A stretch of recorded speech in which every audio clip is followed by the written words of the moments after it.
It's your boy, the one Joey V. This is Boss Dog Cigars. This is Quentin Moore chilling in the cigar lounge. Have a drink with your boys and tune in. Yeah. Let's go ahead and get into the proceedings.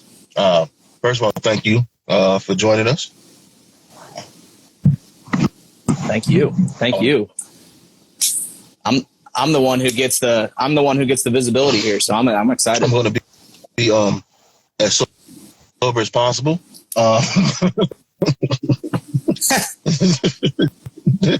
We're all good. I got the whiskey lineup over here, man. Got mine here. There you go. Yeah, okay, yeah. Drink some. Don't sit there and just babysit either. Okay. All right, so let's get into it. So, how did you tell us about your company? Just a little information. Absolutely. Yeah. So my name's Kevin. I work for basically me and my dad, Scott. We started a woodworking company called woodwrx. It really started because kind of selfishly, I just wanted to work with my dad. He owns another company called George Supply Company that basically evolved into helping startups basically like makers, so woodworkers, whatever, but makers help develop their own companies. So a lot of those guys like myself, I know how I can do the work. I can work with wood. I know how to sand. I know how to do this, that, the other, but the marketing part of things, I'm not very good at. I don't know how to go out there and what do I need? How do I get merchandise? How do I set up a website? How do I do this, that, the other? So my dad actually started a company that actually does that. So I watched him do that, and I got jealous. I was like, man, he gets to do all this fun stuff with all these other makers, and I was like, I'm making stuff out of my garage. I said I want to do stuff with them. And an opportunity to really do, some one-on-one work with them. So that's kind of how woodwork started. And then, we were trying to figure out what is it that we want to make. First we were making cutting boards, and you walk into a Michael's right now, and there's 72,000 cutting boards out there. Everyone and their mother's making cutting boards. I think we're all burnt out on the cutting board thing. My own little thing, I would go smoke cigars on Friday nights, up at one of our local lounges here. And, I was looking around, and I like to make stuff that I also like to use. So I started making these ashtrays, and I kind of started doing it just as gifts. It was really easy. I was like, well, all my friends smoke cigars, and it's an easy way to make something for them. For like Christmas gifts. So I, put their name in it, or, whatever the case. And my dad kind of looked at it. He's like, you got a pretty good design there. And so we just, started selling that, and it's starting to take off a little bit here locally. So I'm pretty excited. I think the thing I like about that, about like ashtrays, right? We're doing ashtrays. It doesn't necessarily just stay within the cigar community. Everybody uses ashtrays. I know people who don't smoke at all, and they buy ashtrays just like they buy certain ashtrays just for decoration, just because they look pretty, they look nice, or just in case their friends come over who do smoke, they have an ashtray, Absolutely. So it's not even just where you're limited to one specific market. Yeah, I mean. So we do them. I got a couple. So we do them out of just different exotic hardwoods, and I've found that that's what people like. The crazier the better is what I found. We've made a few. You look around and you see like, oh, walnut this, walnut that. We have a few walnut ashtrays on our website, and those don't sell as well as the one that's got the craziest grain. Or all different colors. I had one that it almost looked like it was like a cowhide. The wood was so weird. It was like like white and like super dark. It was crazy. And that was one of my first ones that I sold. And we found that people, they love the crazy wood grains. They love it is all, decorative. And I think you're right. It's part of a statement. It's a statement piece. It sits on your table.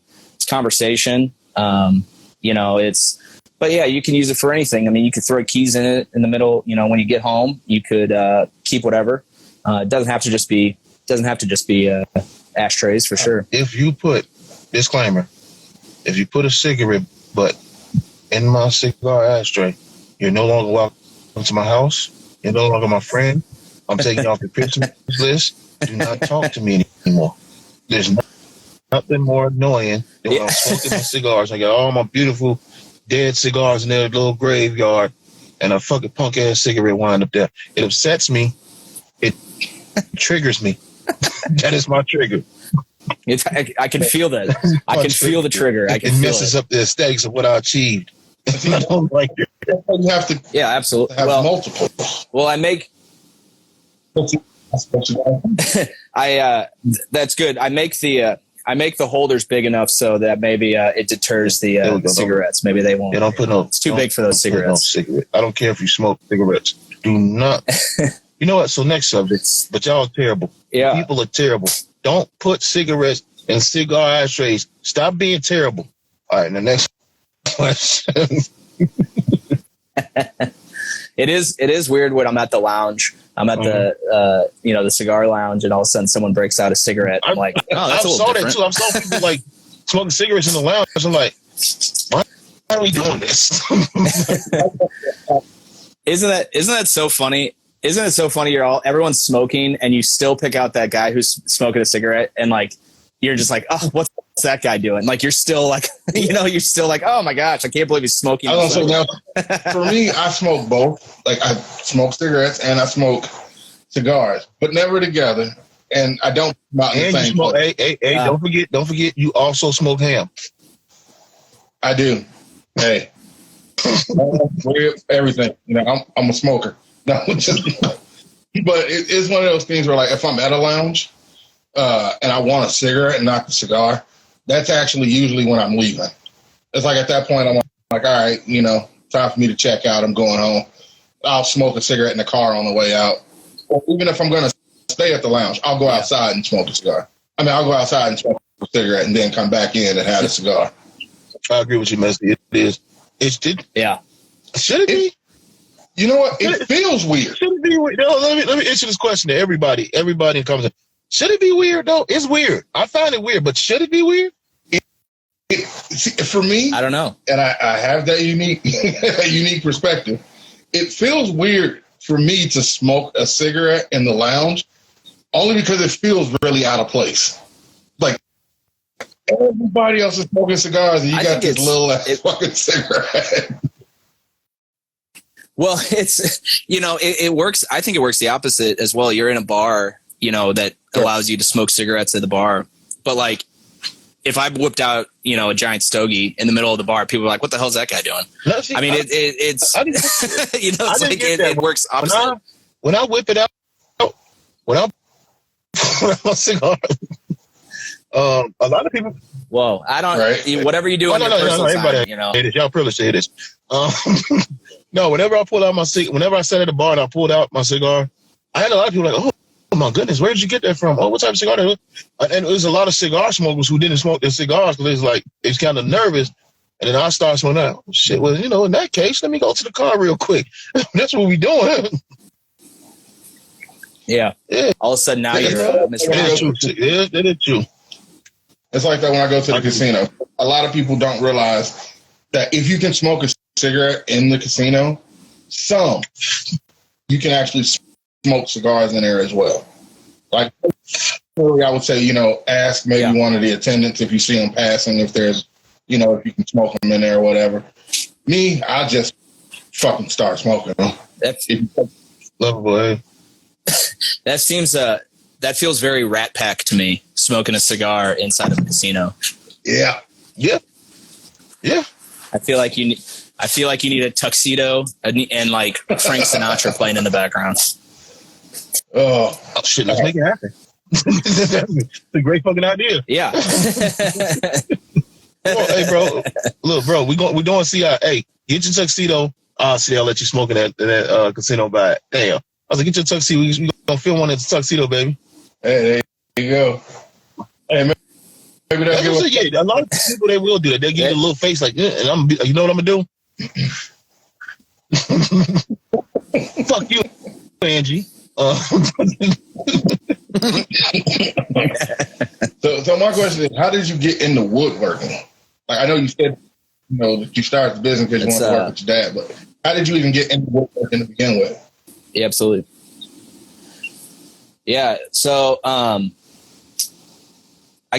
don't know. It really probably comes from, my mom and my wife would say like, oh, I really want, name it, a table. I really want this. I really want that, super nice things. And, at the time it's like, oh, those are expensive, or we can't find exactly what we're looking for. And I think I've always kind of been more of hands-on kind of thing. I've always kind of been able to like, just kind of work with my hands and figure it out myself. So it kind of started. It was also a lot of YouTube watching. I think I'm probably prime age growing up with, YouTube and, everything's on YouTube. You want to learn how to do something, you can find a video and someone's got it up there. And it's every mistake anybody's ever made. Here's what you do. Here's what you don't do. Oh, and so, by the time you watch those videos and all that, it's like you went to school for it. I feel like, and so we started doing things. So the first thing that I wanted to do was a table. I think my wife wanted a farmhouse table. And, so we made this table, and it was like, construction lumber, it's everything. You go to Home Depot and you just pick up whatever you can. And it's, it wasn't perfect, but it was like the first thing that we did. And as we started doing that, basically every Christmas, birthday, whatever holiday that you were going to get a gift on, we asked for a tool. We asked for, hey, I want this tool, whatever the case. And then a couple of times we went to like some woodworking conferences that were really very insightful. And so that's kind of how it kind of just started. I think we just needed a hobby. I work with computers all day. So, I sit at a desk, and after a while I'm like, man, I got to go work in the garage and do something. I need to actually like make something. And so that's kind of how it started. Lots of tables. You kind of find out that, we quickly found out that you make a table, or you make let's say you make someone a bar or whatever, but you only do it once. It's kind of difficult because you only make it one time, and you never really get good, like real good at it, unless you're, you have a shop and you're like, oh, I'm constantly turning out tables for people, or I'm constantly turning out these big pieces of furniture. I work out of my garage. So every time I tell my wife I'm going to start a new table, that's always a big point of contention, because she's like, oh, great, I lose my garage for, a couple of months. So, so I quickly found out that I like working with the smaller things. That's where the ashtrays kind of came in. We started doing these cigar holders. Nice. Okay. We do bottle openers. So like cool kind of gifts, that kind of stuff. And then, coasters. So we quickly found out, what we enjoy doing, or what's fun to do is like barware kind of stuff. It was like kind of fill out your man cave. You like to have that man cave with that rich mahogany smell, whatever that means. But that's kind of what we found is what we're good at and what we like doing, because it's repeatable. I can do it over and over and over again. I can get good at it, which I liked. So I can kind of crank these out a lot faster than, a full size table. With those being smaller pieces, you have more space. It doesn't take up an entire area trying to build an ashtray or a cigar holder. Yeah. You you actually got room. And you can be like, okay, I can breathe while I'm doing this. Let me ask you. Yeah. And actually, go ahead. Go ahead. Real quick. One, do you do custom work? And two, have you ever did a humidor? Yeah. So custom work. Actually. So I worked with Craft and Puro. I think they've been on with you guys, and actually that's how we got in contact. So they were our first, the first ones that actually asked us that question. They said, "Hey, can you guys do custom work?" And I don't personally own like a laser or anything, but just like I like making ashtrays, there's people out there that like doing laser engraving, or they like doing, whatever the case. So I found a local company here. They're called M&H Customs. Really awesome couple. And they have their own laser, and I take it over to there. I send the logo. I'll be working on your guys' ashtray with your logo on it. I'm really excited about that. They take it, I send them over an image off of the computer, and she puts it, engraves it in the wood, and it's like perfect. So I'm also happy that I get to support another local business and another maker that I think is really fun. So I'm glad you brought it up. Our ashtray show. What we're going to do for that is we have an event in CI May 19th to the 21st. Well, it's going to be around CI. Well, we're going to a lot of other places, but we're actually going to give that away to a lucky winner. Oh, nice. All right. So I got to get on. Yeah, we just trying to show some appreciation to the people who watch and people who going to show up and everything. That's awesome. Yeah, man. We'll pick out some cool wood for that. I got to pick out something that's got some cool wood grain on it. But yeah, we'll crank that out. Like I said, I'm really excited to do that. I think the logo will look perfect on there. It'll be right there in the middle, and laser engraved, so it's like burnt in. So it's not going anywhere. That's pretty awesome. And I think you had a second. What was that second question? Custom work, and custom work was the first one. The humidor was the second one. Yeah, humidor. So that actually has recently sparked my interest. So I've never done it before, and it was always a little bit intimidating. And I think all this is kind of intimidating when you really think. I mean, like I said, I never went to woodworking school, or I never did this, that, or the other. I never had formal training. And I always feel like humidors are so, that people put them on their desk, and it's such a display piece, and people want them to be so nice. And I've always just been a little nervous to do it, because I was like, man, if someone puts that on their desk, I want that thing to be perfect. So we've been, kind of cranking out these ashtrays. I think we're getting to a point that we've got a pretty good stock of those, or moving in that direction, or, worst comes to worst, I can, crank out 2-3 in a weekend. No big deal. But I do think that a humidor is probably the next step. I think it's going to take a little bit longer than what an ashtray or, one of my holders is going to take. It's going to take a little bit longer. So I feel like those types of pieces, it won't be, I won't have 5 humidors on my website. There might be one on there though. I think that is probably, I was just talking to my dad, today, and I think that would probably be the next project. But I haven't done it yet. What is the average time to do, like, say, the ashtray? Like, is that something that actually takes a long time, or is it something that, like, what are that?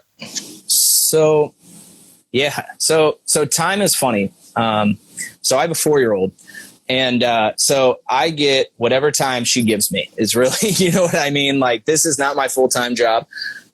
So when I do come home after a long day's work, I got, we got to make sure dance class happens, and we got to make sure gymnastics happens, all that kind of stuff. And, whatever else kind of comes about. I usually get a couple hours here or there during the week. The weekends are, I get more time. My dad has time too. And we kind of, I might do a part of it and send it over to his house, and he'll do a part or whatever. Like this weekend or the last couple weekends, I wasn't doing much work, but he was doing it all. So I would say if we really sat down and looked at it, it probably would take us like from start to finish.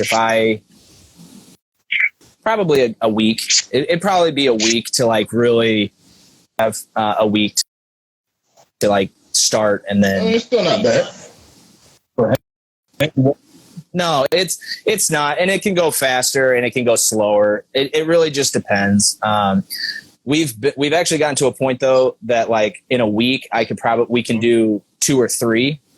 They might all be the same wood species. That's also kind of the difference. If we're going to do 3 of them that are the same wood species out of the same material, we can make all 3 of those at the same time. So at the end of the 1 week, you've got 3 versus maybe it's something a little, one off, and that's a week, but you only got 1 at the end. So it just kind of depends.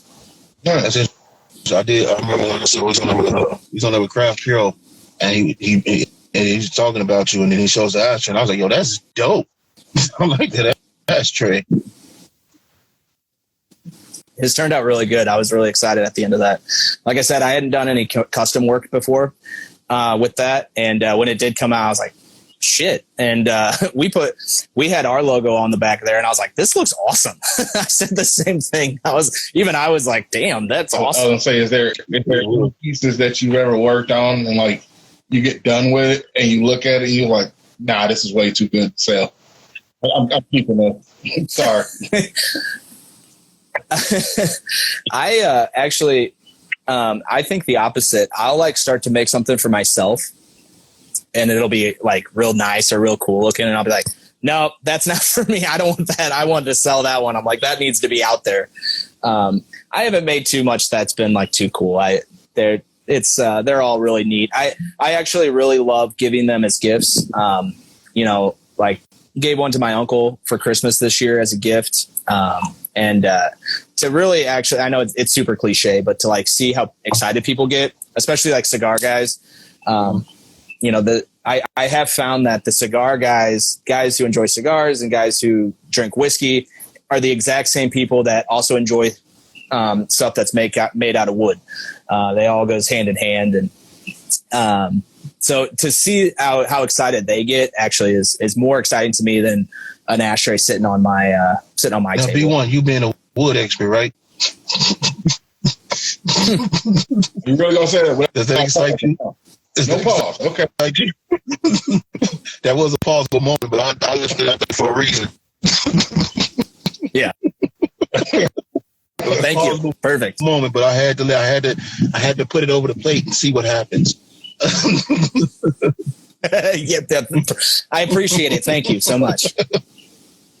I'll put that. We'll stick that on the website. We're wood experts. Mm-hmm. Nobody handles wood like us. Yeah. You know how many guys have t-shirt, like woodworking businesses with t-shirts that pretty much say that same exact thing. We're good with wood. Yeah. Trust us around your wood, right? You got a lot of offers, isn't it? Like I wore a shirt out, all of a sudden business is booming. All of a sudden. Oh yeah. That's so weird. Our view count is going way up. That's so weird. Now let me ask you this. What are some of your favorite cigars to smoke? Oh man. So right now I've got an El Rey del Mundo. The AJ, the AJ collabo was really good too. Yeah, I found these ones. I was turned on to these by the manager at the Triple Leaf, which is the lounge that I've been going to, and she turned me on to these, and I haven't turned back since. They're nice. They're not too expensive, which is perfect for me. And I haven't had a bad one since. I got my little box over here. These McAuliffes, I've really enjoyed these McAuliffes. I think those are an excellent cigar every time. And then I always go back to these Punch the Knuckle Busters. And cigars for me, I would say it's funny because I get like over obsessed about, my woodworking, or I'll over obsess about whiskey that I'm drinking or whatever. I've noticed like when I find a hobby, I kind of jump into it. Mm-hmm. And I've tried to actually keep cigars as a simple pleasure that I'm not over analyzing. I'm not like, where's this coming from and what's this brand? And I know the history of the brands and I know all this. It's been like that one thing where you're like, you know what? I just like it. I just enjoy it. And I don't have to overthink it. Like somebody come up and ask, oh, well, what's the binder made out of? I don't know. And I don't care. Yeah. I just, what though? It's good. It's good. And I like it and it smokes well. Don't get me wrong. I definitely remember those ones where you fought the cigar the entire time, and you're just like, man, that wasn't even enjoyable. I didn't even have a good time. Like I felt like I was just fighting. So I remember those. It just kind of turns into it's like that one where you're like, I'm just gonna not be a total nerd about it and just enjoy it. There's a lot of those. I don't really get. Like, you know where this cigar came from? Well, it came from this factory made by this, rolled by this person, and it contains this, and this. Look, bro, let me just smoke the cigar. Yeah. Oh, did you know I get these flavors and I knew this and, it was a nice summer and it was this, that, and the other. I'm like, okay, cool. I guess. Cool. He go our other buddy right here. I'll listen. Like somebody tell me now, bro, I got one question for you. Can your cigar beat my cigar's ass? No. Why the fuck did it turn to violence with you? Yeah, bro, what up, baby? Yeah. Speaking of woodworking. What up? How you feeling? What's up, man? All right. I meant that legitimately. That one wasn't a joke. That one wasn't a joke. He does a little bit of woodworking. That one wasn't a joke. He's trying to get into it. I do a little bit. Really? I do a little bit.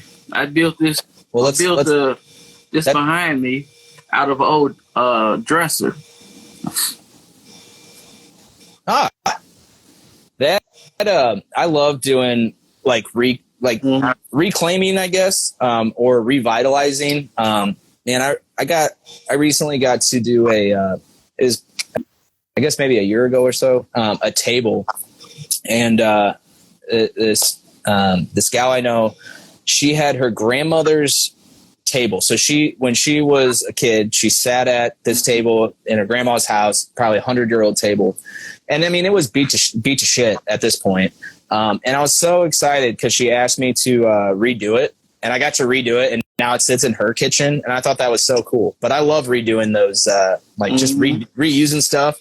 Yeah, because I got this awesome. Other dresser over here that I'm redoing right here. What that fall?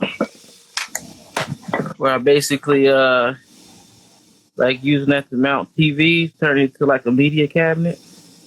Like that's the old dresser right there at the bottom. And then I resurfaced the top, and then I reframed the thing that the mirror used to sit in, so it could be. And I extended it a little bit so I can have 2 40-inch TVs going across. Damn, that's awesome. I also know that I like you because you use a Sazerac rye as your pointing stick. So that's great. Just so happened to work out that way. Wasn't planned. Yeah. So over here, what we use, and then we... Great pointer. That was a great pointer, by the way. I like that pointer. Yeah. I want to build my own. I'm actually, when I get space, I want to build my own craps table. Is what I'm going to put together. I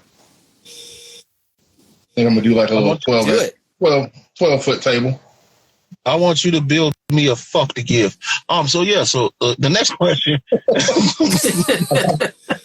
have to build my own first. Next question. No. Honestly though, like you say, you get a lot of love from the cigar community. Like when you premiered, like say, I don't know when you did your first ashtray, but people start seeing it. Because when I saw it, I was like, damn, that's dope. How many people was like, just I got to look this guy up. I got to get in contact with this guy. Yeah. It's mostly been a lot of the people here in the St. Louis area, which is perfect. And I quickly ran through like my lounge, and it's a lot, we get a lot of, as any makers, a lot of people that are like, man, that's awesome. Let me take a look. And those sales don't really go anywhere, which is, I think that's every business. We definitely get those likes. Our Instagram gets likes from really all over the world. Whether that translates into sales or not, I don't really know. I think that's something that we probably still have some work to do. But that's also why I want to, get on these types of things. I don't know. Who knows what'll happen? At the very least, you get eyes on the product. Mm-hmm. At the very least. I mean, yeah, it's real cool. I would say a ton of people at the lounge though have one of my pieces, which I think is real cool. And lit cigar, which is a huge. That's where the Craft and Puro guys go a lot. I think they have some of our ashtrays there, which is really cool to see.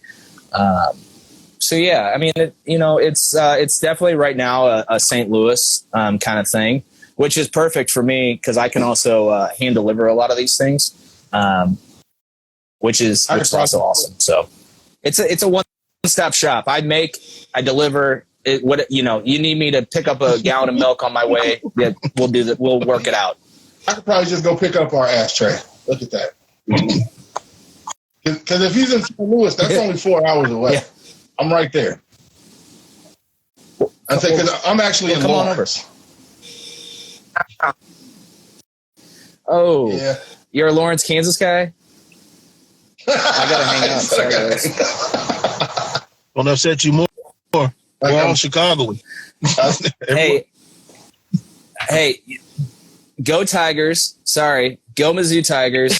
And go St. Louis Blues. Yeah, I don't know what to tell you. We all Chicagoans, man. Go Cardinals. Blackhawks, they think for you.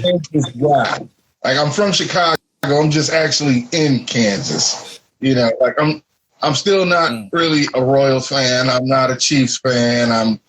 I'm not for K-State. I'm not for KU. So yeah, I lived in KC for about 3 years. Right after school. So I'm familiar with the area, but yeah, I know even when I was there, because when I was first living there, I was like, you know what, I'm going to get in with the Royals and I'm going to watch the games. Like, I'm going to do this. I'm not going to do like the only every time I say time to watch, I care about you. We friends. Clubs in the socks. Nobody wants to go to Milwaukee. Diane, I'm sorry. I never in my life said I want to go to Milwaukee for anything. The best part of Milwaukee is leaving it. I lived in Madison for 17 years, which is 45 minutes from Milwaukee, and I still didn't go to Milwaukee. Yeah. My brothers lived in Madison. It was okay. Look at all this. Look at that connection. Yeah. Look at that connection. All these connections. A couple Midwest guys in here. It wasn't a bad place. Yeah. None of us could really leave the Midwest. I'm on the East Coast. But even then, you probably do. You still bring the Midwest flair? Yeah. I'm sure. Oh yeah. I missed the food. I definitely missed the food. I'm not missing the wind though, because it sounds like Chicago right now. This wind is going crazy out here. Somebody just lost the trash can. Yeah. We have one of those tall heaters, those propane heaters, like the patio ones. That wind knocked it over last night. That kind of sucked. And it was. I mean, it felt like it was a freaking tornado the whole time. Like all last night, our power was out for a while. It came through Kansas earlier in the day. It started Thursday night. Yeah. All day yesterday, like just huge fucking wind gusts. Like you would have thought. I thought for sure. I was like, it's got to be a tornado close. It's got to be. Yeah. Just sitting outside my house. Got to be. But wind. Hell yeah, because last year the damn tornado was about 1.5 miles away from my house. Yeah. That was a couple years ago out here. Like we actually had about 4 or 5 tornadoes touch down that season. And they did some damage. They did damage. Yeah. I don't say, unfortunately, a guy I know, they just had one. He's in Tennessee. They just had one go through there for some shit. That's what I was going to.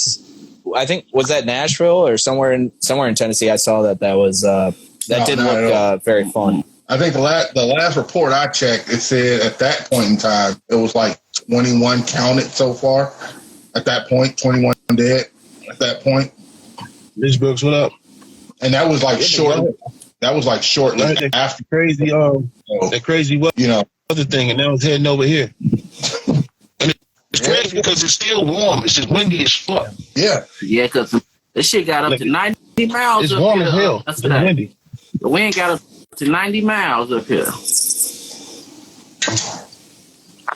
No. Yeah, I'm under our patio. I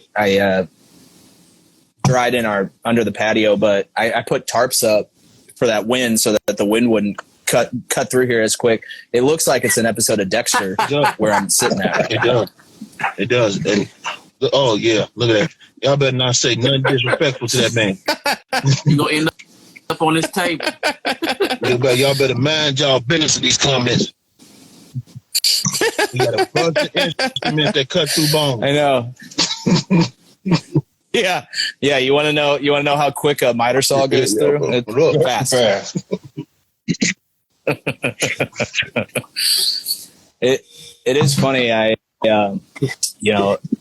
that got someone. I love Dexter. It is funny that stuff. As much as I work with those saws and do all that kind of stuff, man, that stuff scares the hell out of me every single time.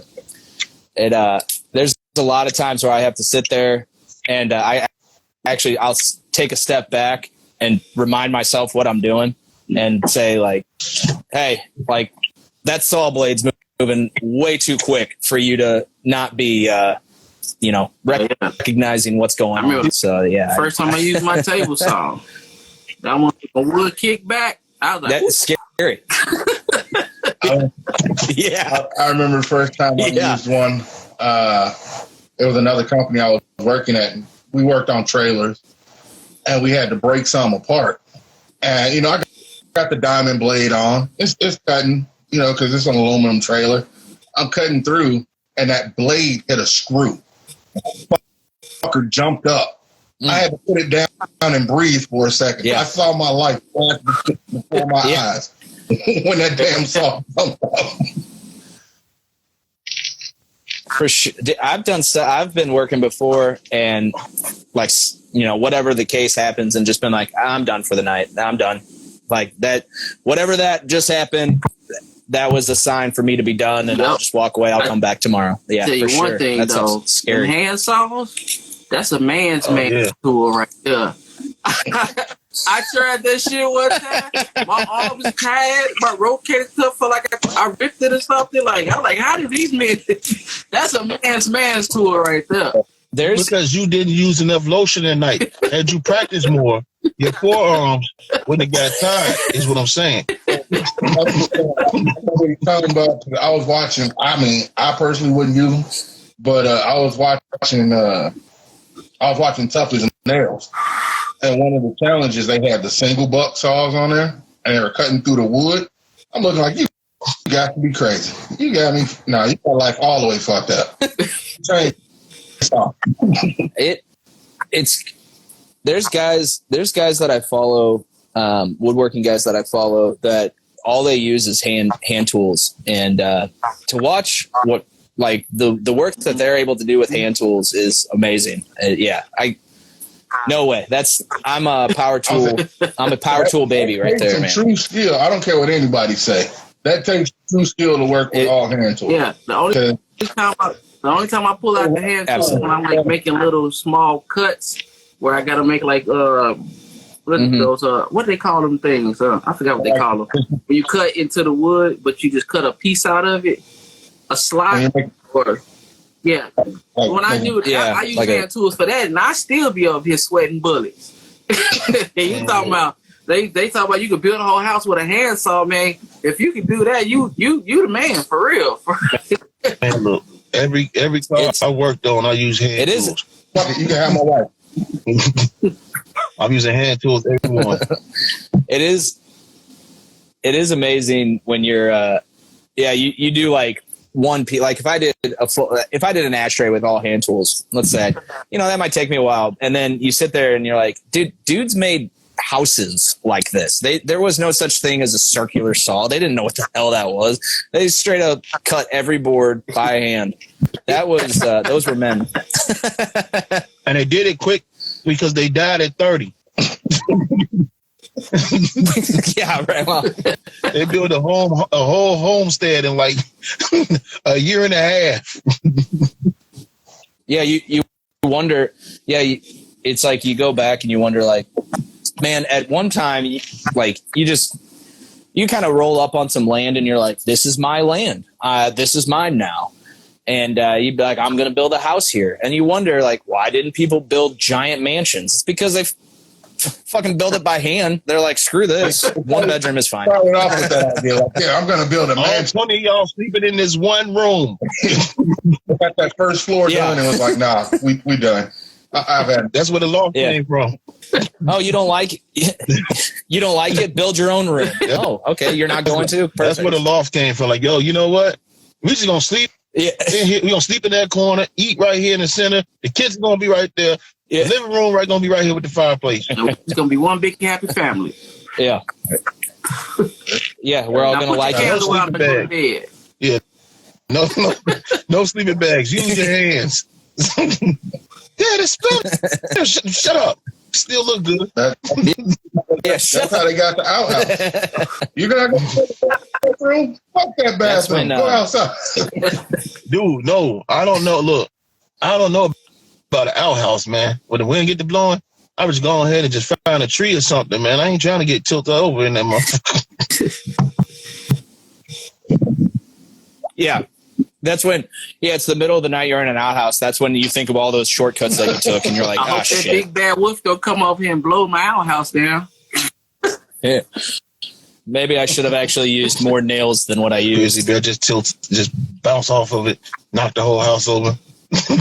Bear hug your outhouse and shit. Now you sitting there looking like homeboy off Jurassic Park.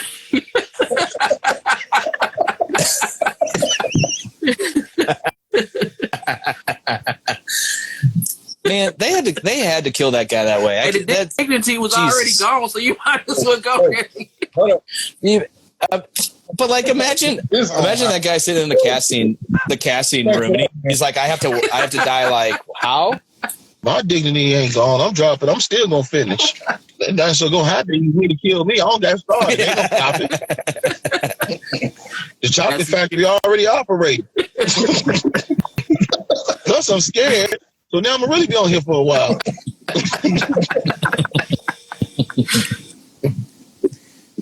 A T-Rex is coming after you. I'm dropping it right there. The T-Rex will be like, no. Yeah. I don't like no. I don't know what they season him with. That T-Rex is coming after you. Yeah. You got nothing left in the tank after you see that T-Rex. Season him with, but I don't want that one. Just go ahead and do your prayer. Yeah. Remember that Hulk Hogan film? Remember that Hulk Hogan movie? What's that smell?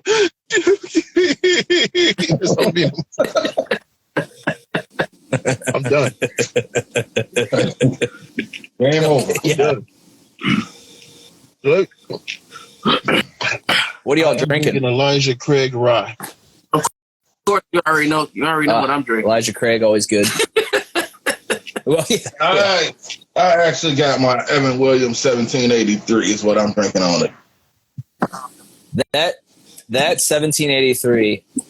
Don't show anybody that. Let's edit that one out because I don't want other people to know about that. Man, that one, you picked that up for $20, $25, and it's good every time. That's why I got mine. That's my Evan Williams bottle and bond. I got that. I got that on deck. My nice one right now. I got Victor's American is what I'm drinking right now. Yeah. I almost picked that up. I got the Evan Williams bottle and bond. I got the black label one though, the original one. I didn't get the honey. I got the regular. LH, she didn't like the regular Evan Williams. I was cool with it, but then when he got that bottle and bond, like, I could do this. Yeah, no, I do like it. I like the bottle and bond. I really do. He was mad at me because. So you remember when we went to Madison for our birthday, the party we had? My guy Dave, the gift that he brought me to the party was a bottle of Evan Williams single barrel small batch. Oh my God, that shit was amazing. Yeah. It's on my table. That Evan Williams, I think that's one. I think it just kind of flies under the radar no matter what. It seems like everyone just kind of gives it no love, and that's fine by me because it stays at the price that it's at, and I keep getting it. And it's delicious. That's kind of why a lot of people overlook it because of the price, because of the lower price, and they're like, "Oh, that's cheap. I don't want that." You know, a lot of people when they go out, they trying to be bougie. I need the most expensive whiskey there is. Well, that's fine.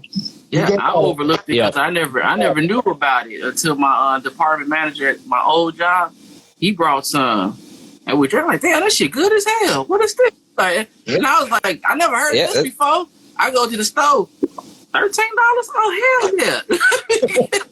Yeah, absolutely. That's like I got real nerdy about whiskey. And I was picking up stuff, and you find all these guys, there's whiskey YouTube video on whiskey YouTube video. And you really look and they're like, oh, this is the best whiskey ever. And you go look at the price and it's, $60, $70 a bottle. And you're like, Jesus. And, so I kind of did that, started cheap and then went up. And eventually I got to the point and I was like, man, even up here at the very top, it's not much different than a lot of that stuff like Evan Williams bottle and bond. I'm like, man, that stuff's just as good. What am I doing? Spending a paycheck on some of these bottles, just to say that you have the bottle. But moving is not me; it's the wind. Who cares? I actually like how bad the wind is right now. Yeah, all of a sudden you're going to end up upside down. And you're going to wake up the Wizard car's flipped. This ain't no joke. Hey, you'll be in Kansas as well. I'm just running the fuck out of there.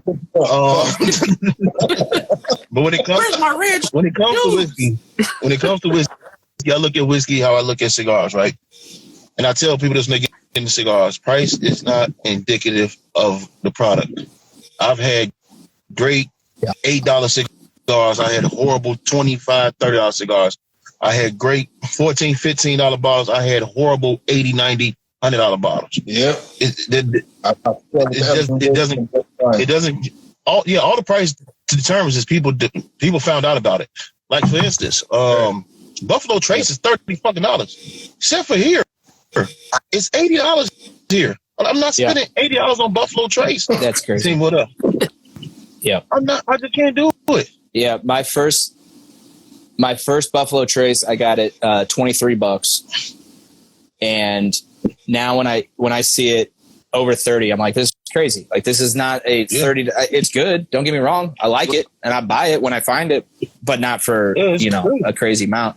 Every now and then I can go into Total Wine. I can still find it for like $25. I'm going to hit Total Wine Friday. Fuck that. I'm going to run through Total Wine. I want to get. Yeah. We'll, I'll pick it up for that. So, what is your, right now, so the Del Rey, what is your favorite whiskey to pair with that?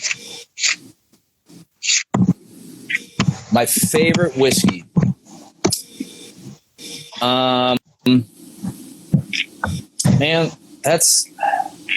it probably would be, the Elijah Craig, just regular Elijah Craig is one of I go back to constantly. That one I pick up all the time. I think it's really good. I also pick up, I'm trying to think. Man, I am what you would call a bottom shelf bitch, I think. Cause I do. Yeah, man, I live down there, and that's why I try to tell people don't pick those up because they're no good. But I do. I really like the Weller Special Reserve. I picked that up because I can get that here usually for on a good. If I go into Total Wine at the right time, I can get that for like under $30. But the Weller Special Reserve. The other thing that I really, really like, and this will break the budget, but I think me and my brother-in-law are probably the number one consumers of E.H. Taylor. And I love that, but I can't find it here. Yeah. So he worked for a bar, and so we kind of had an in that way. And so we would pick up E.H. Taylor and just drink E.H. Taylor like it was going out of style. Man. And you know what? Because I got it in PA, when I got the first bottle, it was only like $35. And then people start drinking that, and it started shooting up. And I'm like, come on, y'all can't keep doing it. Now I got to find me a new fucking whiskey now, and hope y'all don't get onto it. Yeah. I'm also a big Scotch guy. Glenfarclas is probably hands down one of my favorite whiskeys of all time. That's like one of those ones. It was really funny. Like I was like craving it, and not like craving like, oh my God, I need alcohol in my system. But it was like this flavor that came off of it that I was like, I just really wanted that. And that Glenfarclas, that comes back onto my bar consistently. I really like that. Lagavulin, Lafroig 10. I like that because that was the first Scotch I actually had. So I always got a soft spot for that. Glenmorangie. I go through. I like a lot of the Japanese whiskeys and scotches as well. Well, yeah, that makes sense. I mean, they're pretty much they learned from the best. They learned from Scotland. Good, I had some Japanese gin, which was really fucking good. Too good. I almost drank the whole bottle. Oh. Now, so are you a big you're a big smoky Scotch kind of guy? I can have it repeated. Yeah, Oban. Oban is a go-to for me. I like the smoke. The smoke, I'm good with all that. I like that. I don't love the Lafroigs. I think it's almost too medicinal, like Band-Aidy, and I'm not a huge fan. But I actually found if you take like a sweeter bourbon and you mix it with a Lafroig, because it kind of cuts down on some of that Band-Aid, I'll do that sometimes. That's excellent. Hobo Stogie Bros, what up, y'all? Hey, didn't see you guys there. How you doing, gentlemen? Welcome to the lounge. I fuck with them. Hey, Glenn 12, yeah, that shit hit. I haven't had that one. Yeah. I think you haven't had yet. You haven't had a burger you didn't like either. Shut the hell up. That's how I am. That's how I mean, most of the time I'm like, this is good. Look, don't try to shame my fatness. I embrace my fatness. I love food. You are goddamn right. You know what? And that's why you're ahead. That's why you're ahead of national advancement for fat people. And I'm right there with you, brother. we're not gonna march. We're gonna do like a drive around. Yeah. But we're gonna do this shit. Yeah, no, because I want to be in on that too. Yeah, so when you say drive around, you mean in a car or one of those little scooters? Fuck, let's do the scooters. Hell yeah, let's scooter race. You can't get a DUI for riding on those little scooter joints, right? The little Walmart scooters. I mean, you don't have to drive. Yeah. What are? Yeah, you can't get a DUI. I mean, what are they gonna do? Slow down? They're gonna sit there and say slow down? I'm already going like a mile an hour. I can't go any slower. Reckless. I can't walk slower than this. While on a scooter. Scooter race 2024 coming to a Walmart near you. Well, that's where we're starting. That's where we're starting. I'm laughing when I worked at It's the Walmart tour. Walmart tour 2023. So here on the East Coast, where I'm at, we got a chain called BJ's, which is like Costco. Tell me, at Costco. So at first they used to have first they had Monroe Tire in there, and then they started their own thing, but they had us in there, and I shit you not. We were open every morning. We didn't have to help them. It wasn't our job. We just enjoyed doing it. We'll get in the motorized scooters and race them to go charge them real quick. That shit fun. It's fun. You laugh. I want to do it like everybody have a pillow and you just roll toward each other, hit them with pillows like jousting. We're gonna call it the fat people jousting. Yeah. Maybe we could like slap our logos on some of those. We could wrap them. I'm gonna put some flames on the side of mine.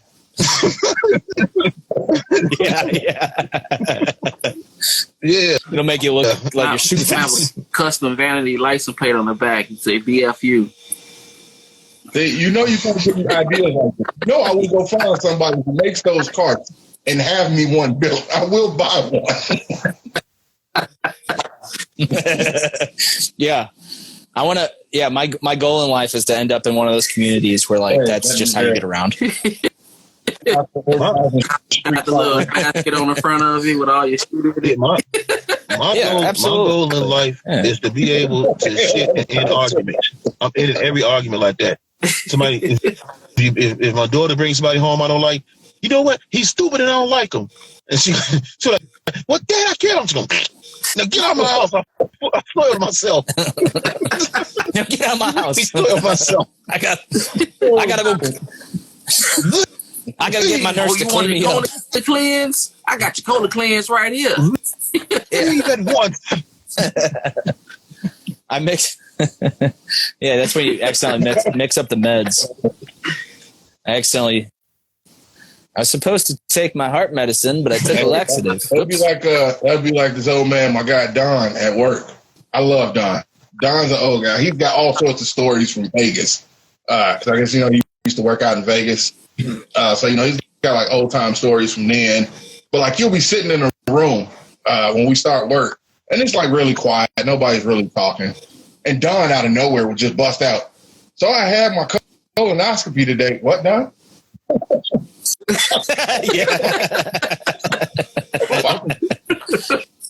Shout out Don. Thanks, Don. Let him cook. Let that man good for you, cook. Don. Good for you. Everybody gets in on the conversation. Like, "So what happened, Don? Tell us about it." Yeah. Now you're invested. Now you're invested. You need to know. You can't stop. I was about to go back to work, but what the hell? What happened at your colonoscopy? Yeah, you know what? Now I'm curious. You've piqued my interest. I don't know. Hold on. I don't know if curious is the best choice of words in this situation. Like, I fucking love Don, man. Like that old man. I want to be just like Don when I get that old, man. Like, just fucking. Don don't give a shit. Well, you already yell at squirrel, so you're almost halfway there. Hey, almost. Those little pesky bastards. Just wait till one of those kids gets on your lawn. You have a PBR in your hand, telling me, "Get off my lawn." I'm gonna do my best. I'm gonna do my best, Clint Eastwood. "Get off my lawn." Oh shit! I practice it now. I'm in the mirror like, get off my lawn, you son of a bitch. No, that ain't it. That ain't it. Yeah, I just do it. I practice in the mirror. That's usually what That I do. ain't it. That ain't it. Hold on. I can do better than that. I meant to ask, have you ever built a bar? Like you're into woodworking, and I mean, you drink. Have you ever built your own bar or thought about it? Yeah, actually, we did. That was a very early on project that I built. I built that with my dad at his house. And that one, it's actually kind of cool because when you build your own bar, you can constantly be like, this didn't work. Let's change it up. So we do that a lot. I actually got into building these outdoor coolers. So I don't know if you've ever seen them like on Facebook or anything or online, but it's like you buy a cooler from, cheapo cooler, and then you kind of encase it in cedar. So it's like it kind of does end up being like an outdoor bar. Really cool. I got one here. It's all kind of tucked away though right now. But yeah, I have built, I built those types. I keep trying to talk my wife into doing a bar. But probably not at this house, probably the next house. But, yeah, it definitely, it's cool. That's one of those ones that would be really hard for me only because I have these like grand plans. Like you walk into like, an old Irish pub and you've got, it's completely just ornate and it's got, every piece of trim on it that you've ever seen. I want one of those. And I feel like I would constantly be working on it. But yeah, we did do one. We did one at my dad's house, and it's a constant, like that's where everyone kind of ends up. So that's really cool, especially at like family parties when everyone's drinking at it, sitting at it or whatever. And you're like, oh, I did that. So as a woodworker, when you're driving down your neighborhood and you see somebody throwing out a whole bunch of wood, do you stop and pick it up? Depends. Like, I know them. I've like been in their old house. pieces. I don't want that. Yeah, right. I mean, a lot of times, like if you see like a dresser or something, a lot of times you're like, well, like yeah, it's made of wood, but it's like particle board, so I'm like, I can't really do too much with that. But it is actually, it's cool. There's guys around here that are they have full-time shops, big shops that they'll make giant tables out of walnut or those pieces that are thousands and thousands of dollars, and they'll usually find small shops like me and be like, hey, I got a bunch of scraps, can you do anything with this? Or you can buy their scraps, things like that. So yeah, I don't really pick them up off the street too often. I haven't really seen anything that's worthwhile. But I do find scraps. I work a lot with you call them cutoffs, a lot with cutoffs, because like these ashtrays, I know I've shown them a few times, but like these ashtrays, it doesn't take much wood.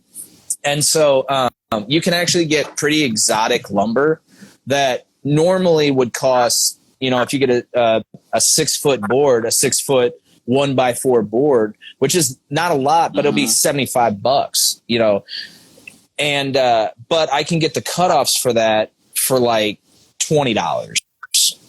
So it does make sense to do some of these smaller pieces that I'm doing with those cutoffs. I buy those. There's a shop. It's called Woodcraft, and they're like a chain kind of wood store. And they sell their cutoffs, and I'll pick those up. Hey, make me off every piece that you can. Shit. Yeah. I mean, and like I said, it's funny because especially with these ashtrays and like what people want on their bar, the statement kind of pieces, they want them to look as kind of as crazy but as cohesive as possible. And so those real exotic ones, or you can mix and match. People don't know. I mean, we don't know like wood types and this, that, or the other. It's like what looks cool. So that ends up being, you can kind of mix and match, and that ends up being really cool too. You're looking for originality, a one of one. You want something nobody else has, so when they see like, where the hell did you get that? Oh, Absolutely. Absolutely. Yeah. Wooden shop. Yeah, absolutely. That's what, and that's kind of what we found is, and that's why I'm like, like these walnut pieces that I've got, like they just don't sell as well. Which you sit back and you think about it and you're like, oh yeah, dude, this one looks exactly like that other piece or the other one. People want something that they're, if they come in, you come to their house to go smoke a cigar, you're like, holy crap, I've never seen anything like that before. Who made that? That's kind of, that's what we've found is works the best. I would say that too. Yeah, I mean, You got to make it's all about. You got to make an ash-shaped ashtray, but go here. That is an idea. I'll write that one down. Don't write that down. Don't ever write that down. Don't write it down. Look, put your butts in the butt. All right. Yeah, butts in the butt. See, that's why you don't do marketing. Yeah. Folks. That's exactly why you don't fucking do marketing. Right. You come out your fucking side of your neck and stuff like that. But look, in this day and age, it is. like that works. Someone did ask us recently. They're like, "Do you guys do other shapes or anything?" And in all reality, we found something that like works and it's repeatable, and we get a good product out of it. And it kind of just been we've kind of thought just kind of keep it as it is, not do too much crazy stuff because otherwise you end up with 12 ash shaped cigar ashtrays that you can't do anything with. Exactly. I'm not decent, huh? No, I know you're not decent. Listen, if Fucking. Hey, fuck. I'll turn one up. you send in the money. You send in the money. I'll make sure you get an Hey, ash don't shaped think I won't buy ashtray. it. Yeah, right. Look, I'm known for buying the craziest shit in the world. You's the perfect candidate for buy weird shit. Stick to co-hosting. You're not a creative here. Like, Why I'm you're not a telling creative? If it's weird, send it to me. Yeah, That's got exactly it. why you're not a fucking Got it. creative right there. That's exactly why I am the most creative. I don't know what you're talking about. That's why you're not at the meetings that we have. Because stuff like that. See, think outside the box. Yeah, it's that's Way outside. But Depends on where you put the butt at. But see, you got to think though, things like that. It's something like you just said that nobody else has. Or people wants. Different shit. Yeah. With this day and age, with these new generations, weird is what's new. Weird is what's best now. That's what they want. They want weird shit. They don't want basic plain shit. They want weird shit. Yeah. Their conversation piece. It is funny because I do agree. I do agree that there is a place for some of those like kind of out of the box kind of things. I've also found though with cigars. I mean, we kind of mentioned it earlier, like when we were kind of joking about going to the casino. You got your tuxedo, you got your cigar or whatever. I feel like when people do get their cigars, it almost does take them back to that time. And a lot of people go back to that Rat Pack kind of mentality when they're having their cigar and they want their, they do like a lot of very classic things. Yeah. For me, I think cigar, pipe, whichever, is one of the most relaxing things you can do. Nah, it is. Mm-hmm. You can forget everything for a little while. For as long as it takes to smoke that cigar. Well, that really actually is why I got into cigars to begin with, to be honest with you. I got into cigars, and I don't know about you guys. I'm a relatively new cigar smoker. I started smoking literally in 2020 during the pandemic.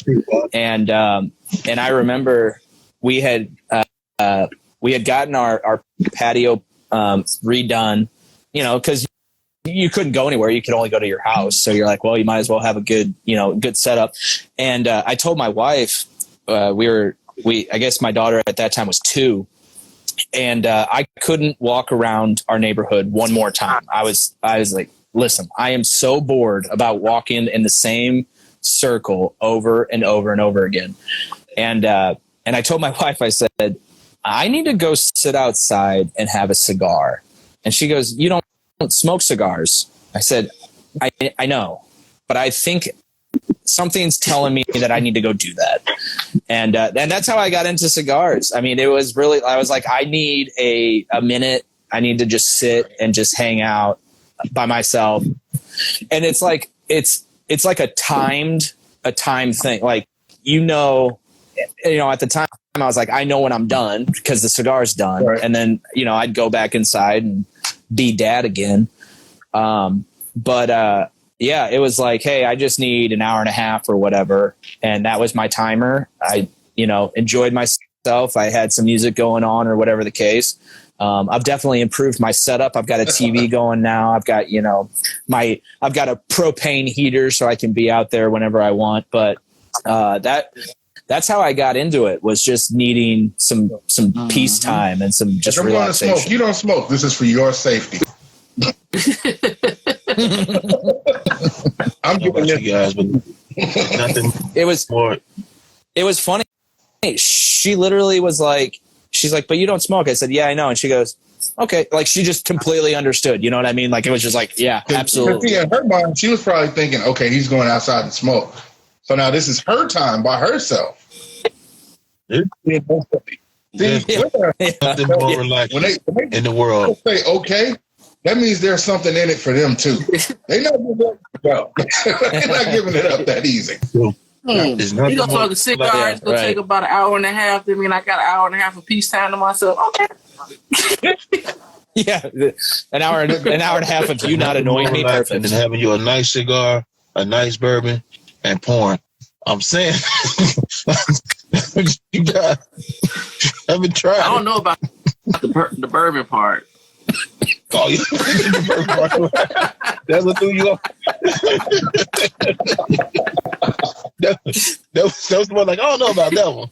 The other two I'm okay with.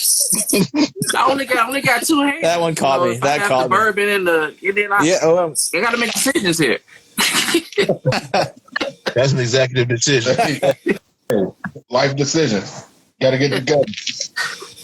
Modern problems calls for modern solutions. Oh, fuck. All right. Well, see, I get up out of here. Nice to meet you. I got a solution for you. All right. It's a phone holder. Yeah. But it goes around your neck, and you can walk with it or whatever. See, put that on. That'll hold your phone. See, now you got your phone. Now you got cigar. Ain't got your bourbon. There you go. You good. No, it's not about holding the phone. It's about holding the crank. Yeah. It's gonna be hard to hold. It's gonna be hard to hold a glass when you got lotion on your hand. Yeah. and just like that, this we're winning a different direction. Totally left. All right, but I'll talk to you about later. All right. Thanks. No, it's now also, have you thought about doing pipes as well? Man, that is something. I don't know if I could do a pipe. I don't have. I don't really know what goes into that, to be honest with you. I got a buddy who does well with making things right. Because I think that's a lot of hand tool work. And that would be one also that I don't know enough about pipes to even know if it's working right. Like I would need maybe I need to go to pipe school. Maybe I'll have to hang out with you more and you'll teach me about pipes. That was definitely a plausible moment right there. Hey, I heard it too. But I was going to let that one go.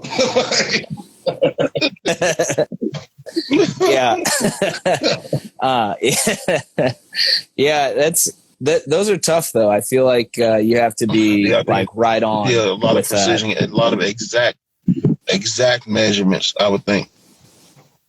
Yeah. Yeah, because I think if you screw up that whole, if you screw up, this all sounds where if you screw up where you put the hole, it throws the whole thing off. The smoke flow and everything. See how I was professional right there, and I kept it going. Bang. Yeah, I tried. Yeah, I tried to. It didn't work. Bang, professionalism. This guy. Here in Missouri, though, about it's probably maybe like 35, 40 minutes away from my house is like the number one corn cob pipe producers in America. Was it me? Yeah, they're in Washington. They're in Washington, Missouri. I can't look at it. It's dark, but yeah. Yeah. So, do you smoke a lot out of your pipe? I just sometimes I should get back into it because I have all this pipe tobacco. I realized I'm not smoking this. Yeah, I'm smoking a lot of cigars. Like when I'm not really smoking because the pipe ounce is like $3.29, so I'm getting like 3, 4 at a time. And I was like, I bought a lot of pipe tobacco, and I'm not smoking it. I think about you can put a pipe down, you come back to it, it'll still smoke the same. It's a quick smoke if you want to. Yeah. The smoke is lighter, so it don't stick. It doesn't cling to your clothes. And even if your girl doesn't like smoke, pipe tobacco, the aroma is aromatic, so it's a lot sweeter. So it might be more like, oh, okay, that smells good. Do you smoke flavored tobacco out of there, or is it just all of it is basically regular? Flavored. Right now I'm smoking. What the fuck am I smoking? Right now I'm smoking buttered rum. Ramon, what up, baby? That actually sounds delightful. Don't ever say delightful to me in your life.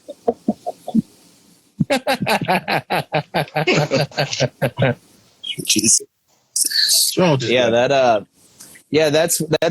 That's one thing. I've never really gotten into.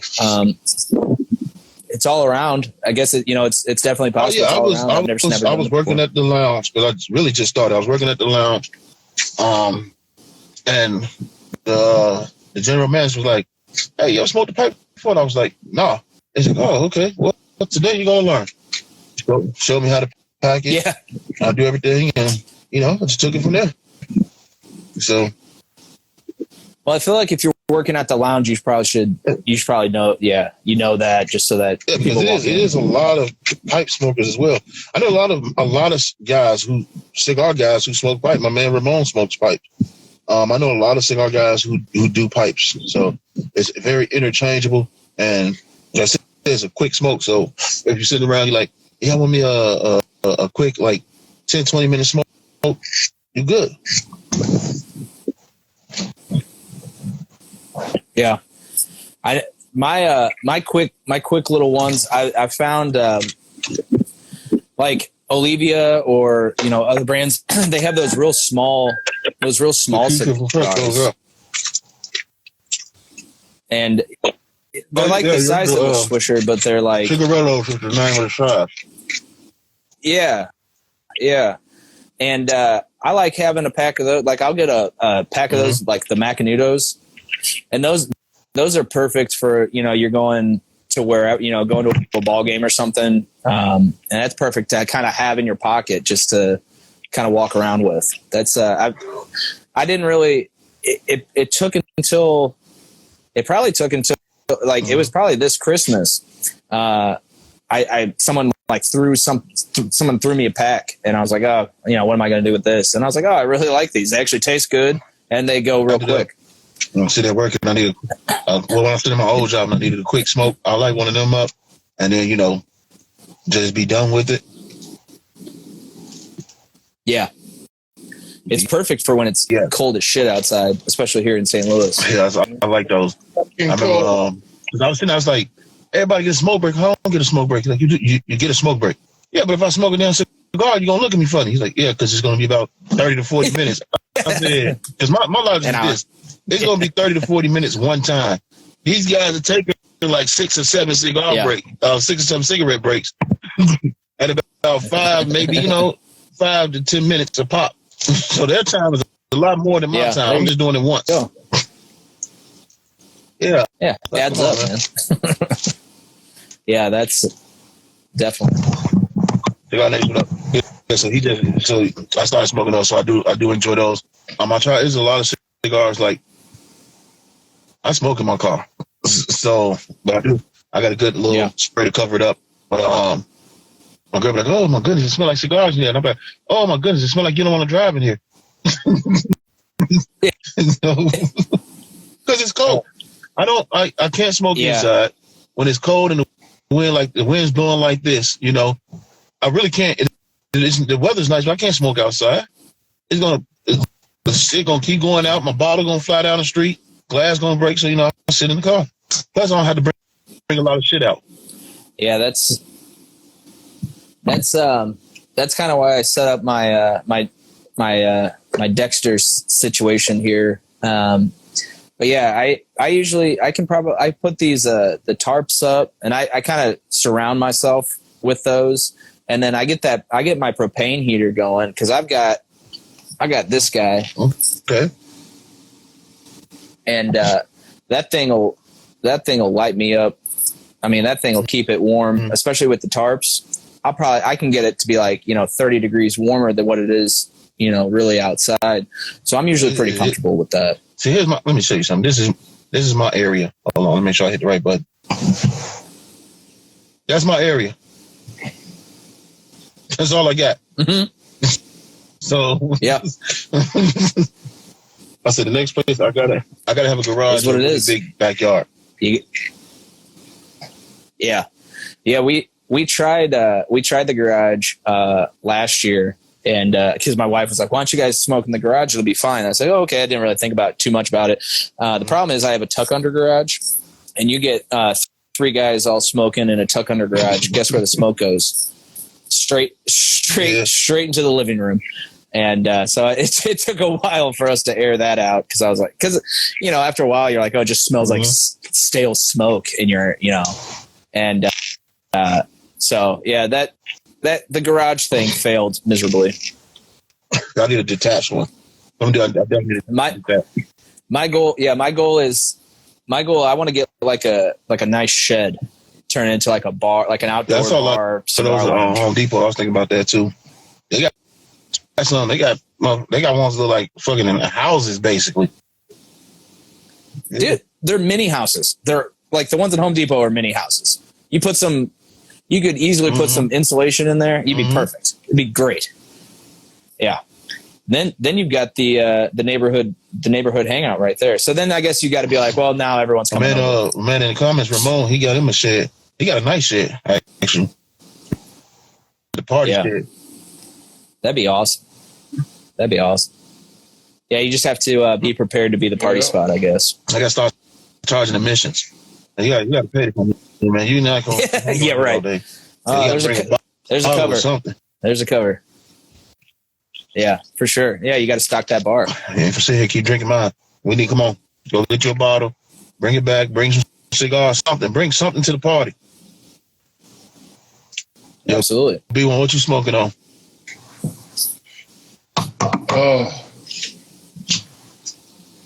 I forgot my humidor. My humidor was actually upstairs. It was just in my closet. So I had to go get that. I got the bin. Yeah, the MRE. The MRE? No. Is that your guys' cigar? That's our buddy Ish. He's a cigar maker. Oh, okay.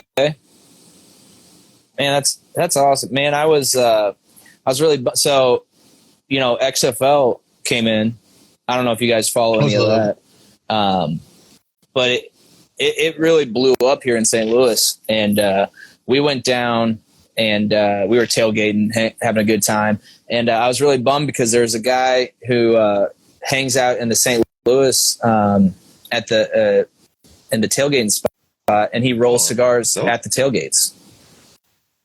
And he's got a bunch of cigars there, and I was really bummed that I missed that. But I was like, man, that's awesome. I want to go to like a cigar rolling class or something, like one of those kind of things. You might be in luck because we're going to do a live with Ish. He's going to roll some cigars. He's going to show people how to roll cigars. Man, that'd be awesome. Are you guys doing something like you can buy like a you can buy like the leaves and all that? Man, that's awesome. Yeah. I think that'd be so cool just to like, I feel like that'd be a cool weekend or a cool hang, like get a couple of buddies together and just like learn how to do that. He's been traveling. He was in Nashville. He was in Houston. He was in Louisiana. He went back to Florida. He was doing all lots of rolling things. Best you like the MRE? Yeah. That'd be a really cool thing. Oh God, this cigar, right? I like the Drunken Napoleon because he ages it in a white Hennessy. It's pretty good. The Drunken Napoleon is good. The MRE is good. I like the shotgun shell. I'm trying to think what the superhero one that he has. All right, so what we got are good. So what we got is for everybody who's feeling left out. So we did an episode, top 25 cigars you should have. Basically what we did was we did a lot of boutique brands. Not only people that we talk to, people we don't. Yeah. So that's how we a lot of these guys we talk to a lot, some we don't, but we gave you cigars that you should try. He happened to be number one, but we got Matt on that with Table 36. I love his cigars. I really love his cigar. We got Sassy Soul. Like there's a lot of cigar makers we talk to, and we just happen to get on with it. And Ish came to me with an idea. He was like, he said, why don't we do a live where I sit back and I show people how to roll cigars? I was like, shit, hell yeah, let's do that. Hell yeah. Yeah, that sounds awesome. Because they got a site where you could buy the that sounds awesome. You could buy everything. You could buy the filler, you could buy the leaves, you could buy the wrapper. So they have a site that you could buy that stuff on. We got a buddy MJ who rolls cigars, or he just got into it. So Ish be giving him a lot of pointers. So I was like, yeah, that'd be perfect. I want to be friends with Ish. Cool Ish is my man. If you know, Ish is such a wealth of knowledge about cigars. Like if you need anything, you need to know something, Ish will definitely know it. I'm trying to see what he's doing right now. Where my man Ish at? Let me see if he running around. Man, that's definitely something. So like on Fridays we do I do like a whiskey and cigar group. We all meet up, just a group of people that we kind of all found each other at our local lounge here at Triple Leaf, and that'd be a really cool like thing to do with everybody. Just be like, oh, let's just learn how to do it. I don't know, something to do. That's what I think. Yeah, I mean, something to do. If you can actually get good at it, I mean, right? Yeah, if you can figure that out, that's a dope thing to know. You be sitting out there selling cigars. Hey, I just rolled this one. Who wants to try it? $20 for sure. 20, yeah. Yeah, it's funny. I usually like vacations and stuff. You know, I usually end up finding cigar places around or whatever, and it's funny. You know, like my wife loves going to Disney, and you know, I'm like, whatever. My daughter loves it. It's a good time. But right in downtown Disney is the Sosa family cigars. They have a lounge in there, and the guy, like one of the managers, like learned how to roll cigars, and he rolls them in there. And I had some of those, and they were really good. I was like, that's awesome, dude. You just like, well, I might as well learn. And the tripped out part is, like, he said, we was having a conversation with him, and he sat down. I think he rolled 30-something. He rolled a bunch of fucking cigars, just sitting down and talking to us, and did so fast and effortless. And it was like, wow. It was just so. Like, he's sitting there, he's just rolling it. Oh, that's one done. Run different sizes. Oh, that's another one done. That's it. And I was like, man. Yeah, I would do that with you guys and making ashtrays, but you couldn't hear anything the whole time. It'd just be saw noises. Yeah, have you thought about doing like a YouTube?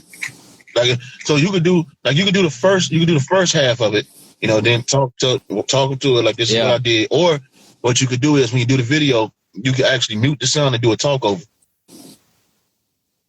Yeah. That's I gotta get into all that kind of stuff, man. That's I got the MLS game. St. Louis is playing Minnesota right now. I got the MLS game going on. They almost just scored. That would definitely, it would be a lot of cutting for me. I'd have to lots of cutting and be like, oh, I worked on it this day, worked on it that day, this, that, or the other. But yeah, that would be neat to do. I kind of give back to that community that gave me so much. Yeah, a lot of people. Sure. I would watch it. I definitely watch it. Because, I would learn how to handle wood. Pause. Yeah. No, I do. There's a lot of things I saw. I was like, man, I wish I could fucking make that. I would love to have the ability to make that. I think my ideas are too big, though. I definitely have to start small. It's it's crazy because I don't think you have to start small. In fact, I will say this to you: it's actually harder to start small than it is to do big. Like if you were like, hey, I really want to learn how to, what it takes to make stuff, I would encourage you to do something bigger, especially if there's plans available to you. Because it's not so intricate. Not everything is so small. Like when I'm doing something like this and I've got to get into these, these corners, this, that, or the other, it's a little bit harder. And it's also, with the smaller stuff, there's not as much, I guess, area, and it's easier to see mistakes. You know what I mean? So if you got something that's real big, you're not going to notice that little corner where maybe you chipped out or you accidentally messed something up. It's not as easy to see. But when you can see the entire thing with like one look, it's a little bit harder. So I would actually encourage you to start with some of those big things. And in all reality, I also say the thing that my dad always says, he's like, no one's ever going to come and with a tape measure and be like, oh, that's not right. No one's ever going to sit there and, tell you straight up like, oh, that doesn't look good, or you screwed up right here, or you should have done this, that, or the other. Everyone's going to look at it and be like, man, you made that. That's awesome. That's my suggestion. I think a lot of people are intimidated because they think like, well, it's not going to be perfect. And absolutely, it's not going to be perfect. The stuff I produce is not perfect. There's little things here or there. Everything I sell, I could probably look at it and be like, oh, I probably should have done something there. I should have, fixed it right there or whatever. And I can look at those things, but nobody else can see them. It's just one of those things. And you're always going to have that eye because you made it. So you're always, you did it, and you remember that time where you're like, oh yeah, maybe I cut that a little bit too short, but we figured it out. Nobody else sees that kind of stuff except for you. That's an interesting take. That's an interesting take. Now, would you be in the industry? Can you just look at a dresser or something and be like, you know what? That's like you look at the dresser and be like, you know what? That's kind of off. That right there. It's kind of chill. Like, do you notice these when you look at other works? Is what I'm saying. Or do you try not to look so hard? I try not to, and I also try because I also know the amount of work that it goes in. Now, like obviously, I'm not going to go pick up a dresser at IKEA and be like, oh, something's wrong. Yeah. I mean, you know what I mean? Like it's probably going to be perfect because it's made. It's factory made. Don't get me wrong. We've bought stuff off people, and it's been delivered to my house, and I'm like, oh, well, what the hell? Like, this is shit. But yeah, for the most part, it's not. I don't really find things here or there that are mistakes. I think most of the time, I look at it and I'm like, look at what somebody made. That's awesome. It's that maker's mentality of like somebody took their time and their effort and they tried to make it as best as they could for me, and I'll enjoy it as such. Because that's what I want people to do for me, I want someone to have something and be like, this wasn't made in a factory. This wasn't made by somebody who, is necessarily a professional or, has been doing it for 40 years. I want them to see and be like, wow, somebody took their time. They made it in their garage or, in between dance recitals and gymnastics classes.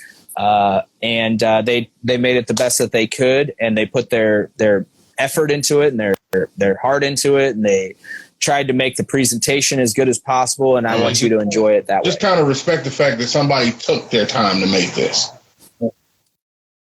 Yeah, absolutely. On an assembly line and knocked it out in like 5 minutes.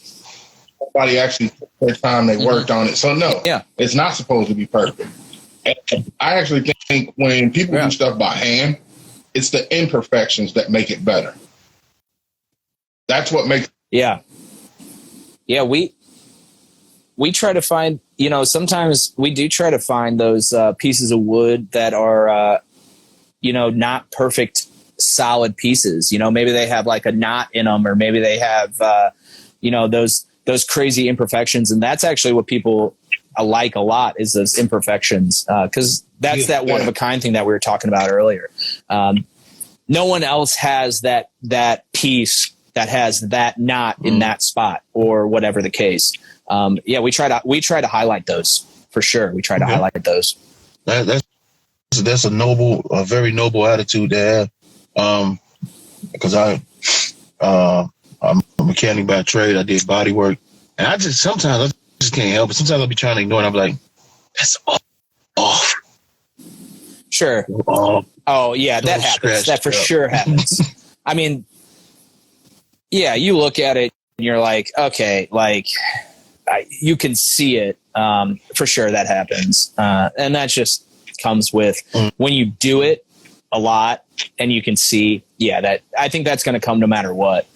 But yeah, and then it kind of gets to the point where sometimes people kind of have to back me off on making some of these pieces, and they'll be like, hey, don't forget, like someone's like putting their ashes, like their cigar ashes in it. Like, I think it's going to be okay. And you're like, okay, yeah, you're right. Like after the first use, I mean, like, you're like, oh, it's been, it's got ash in it and this, that, or the other. But cause I had buddies, and I made ashtrays and I put like, their names in it, like their last name. And I thought that was real cool. And they were like, I don't even want to use this. I was like, I want you to use it. I go, worst comes to worst, it gets ruined. I'll make you another one. It'll be fine. Like, I want you to use it. Cause at the same time, I want people to, like when they're using it, they remember me. They remember the whatever friendships we had, or whatever story, crazy stories we had. I want them to use it. And I kind of take that same kind of thing with bourbons. You get guys, they just, I bought this and it sits on a shelf. I go, that bourbon maker made that for you to drink. That's what he wants. He doesn't want you to have it just sit on a shelf. Or, I bought some cigar. I try to remember with these cigars, the handmade aspect of these is insane. Ish makes it, he made 30 cigars and you're like, oh my gosh, he made so many in that time. But like the amount of time and effort that it took him to figure out how to make 30 cigars in the time that you guys did a live, you're like, holy that's a ton of there's a ton of work that went into that prior to that live for him to learn how to do that. And that's what I think is really cool. And that's what I try to remember with cigars, bourbon, woodworking. I think that's why they all kind of go hand in hand. It's all handmade, and it's the same mentality. I want you to enjoy it when you're hanging out doing whatever. Exactly. I mean, I was talking to my buddy Josh. Somebody came in and he's like, oh man, yeah, I put these in my humidor. I'm probably gonna save it for a couple years. And we was like, my man Josh was like, you so ask me how many cigars in my humidor. He worked, he's general manager place. Ask me how many cigars in my humidor. He's like, how many? None. He said, why is none in my humidor? He said, why? He said, because you can get ran over by a bus, and your wife will sell those cigars for a lot less than what they're worth. Smoke your cigars. Yeah. Yeah. I mean, yeah, don't get me. Yeah. You know, I'm not Davidoff of London. Like I'm not, you know, housing cigars for the next 50 years because, you know, it's the last Cuban that you got out with, you know, wherever. I don't have those, but what I do have are the cigars where I know that, you know, them working on these cigars, you know, that put money on their table, that fed them for, you know, for whatever. And, so I'm like, oh, you know what? It's really cool to kind of think about that.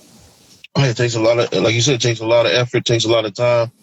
And we like I said, we've interviewed, we've interviewed everybody, musicians, accessory makers, cigar makers, brand owners, models. We interviewed a lot of people, and we always, you know, they always have the same, like the same answer that you have. I'm doing this to create an impression and create good times. We want you to have a good time.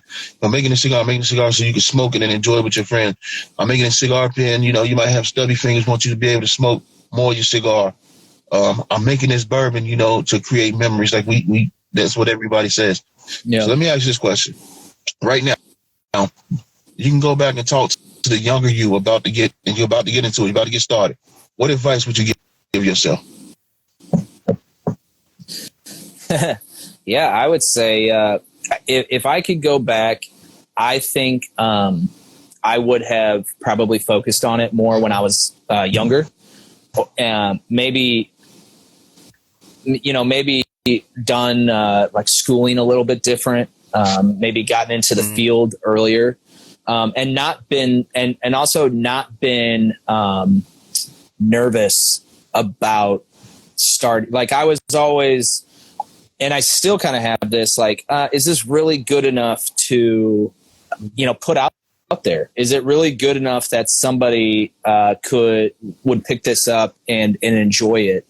And really kind of remind, you know, myself that like, hey man, it is good enough. Not everybody has this skill, or not everybody even wants to put their time into it. You know, that's another thing. Maybe you could do it, but it's whether or not you want to do it. And so, you know, that it's one of those things, you know, you see all these guys, you know, you see the YouTube videos, and I think the YouTube videos is a good example. Like all you see is a lot of the good stuff and like these perfect pieces. And, you know, as I was kind of getting into the simple photography of doing, you know, putting my pieces up on the website, you're like, man, these photos look a hell of a lot better than what the actual product probably looks like. And you're like, wait a minute, like that's what's happening everywhere. Like my piece is good enough. It is, you know, I just don't, maybe I don't have this, you know, super expensive camera or something that some of these guys have.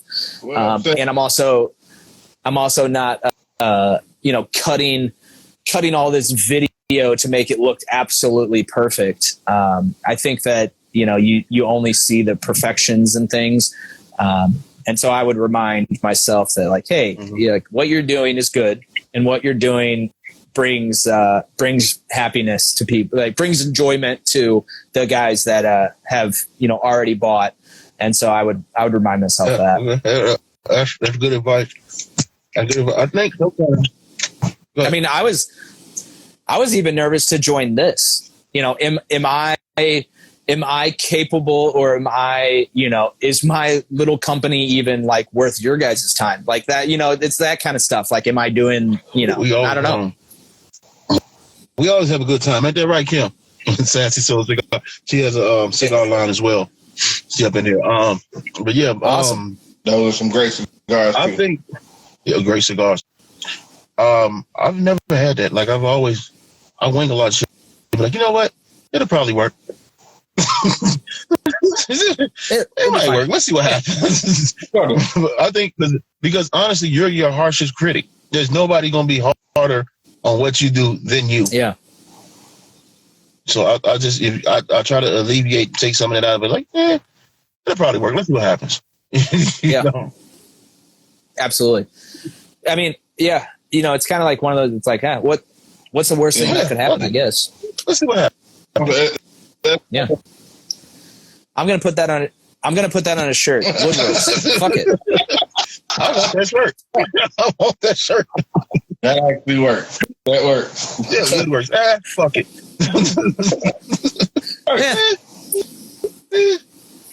That's kind of how I approach everything I do.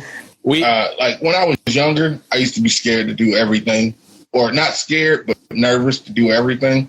As I got older, I'm like, you know what? There's no point in being scared, no point in being nervous. I'm gonna just go out and do it. If it doesn't work out, I figured out a way that it doesn't work. Now let me go back and try to figure out how it does work. Yeah. And eventually I'll get to where I want to be. Yeah.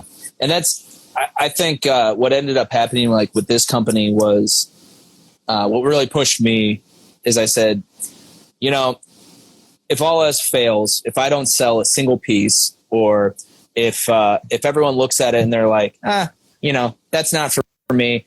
In the end, I got to do something that I don't think most people get to do. They get to, you know, in however many years, I get to turn around and say, look at that company that I had with my father, my family. In all reality, it's like a family thing at this point. You know, I got to do this with my family, and not a lot of people get to say that. No, that's a good attitude to have. That's a good attitude to have. Just looking at your work, man, I definitely think you're gonna take off. And again, I hope so. Actually, when you do send me that ashtray, I'm gonna run it by the guys at the lounge by me and see if I could get something going with them about maybe possibly bringing it in. We appreciate it. But yeah, it's great work. Yeah. Somebody, one of these lucky people that come to our event is going to get one. So congratulations to y'all in advance, fuck faces. Thank you for making it. But yeah, that's like I said. When Kraft shows, I was like, man, that is dope. And he's like, oh yeah, he's in. He's right here. He's in the lot. I was like, oh shit, okay. Awesome. Yeah, I know. I think that's awesome. I'm super excited. I say let's continue this and let's keep working, and I'll get you what you need. Definitely. We'll definitely be doing some raffles where. Yeah. So, you know, more than welcome to show up. Oh, well, here's the problem is now you guys can't get rid of me. So. Hey, we're doing our event May 19th through May 21st. We're going to be at the CI in Hamburg. We're going to be in Philly. We're going to be around. We're going to do a lot of things. You're definitely welcome to come. I can send you itinerary, everything. Welcome to come. We have a bunch of people coming. We got Divergence Bourbon going to be there. Sassy Soul Cigars going to be there. We got a lot of people coming. Compass Rose is going to be there. So we got a lot of companies, a lot of little companies coming out there, a lot of people coming out there. We just going to go out, smoke, have fun, talk a bunch of shit, see what happens. Hey, don't forget we got Vegas next year. That sounds awesome. Oh, yeah, we got to do the TPE. Yeah, we got to do TPE. Yeah. Well, you know, here in St. Louis, we've got things such as the Arch. I've been to St. Louis before. And shout out to y'all because y'all made the Slinger. And there's only one place in Chicago that makes that thing. And if you're drunk and you need something to soak up all that alcohol, that is what the hell you eat. Yes. Yep. You need every breakfast food ever in one dish. That's what you get. And some lunch. Lunch stuff too. Well, I appreciate you guys having me on so much. Sir. I've had a great time. Smoke some cigars. Yes, sir. So. All right, well, I'm going to go ahead and get up out here. Gentlemen, it's been fun. Definitely, anytime you see us on live, go ahead and jump in, man. Yeah. All right. We'll do. All right. You guys enjoy the rest of your night. I'll talk to you guys later.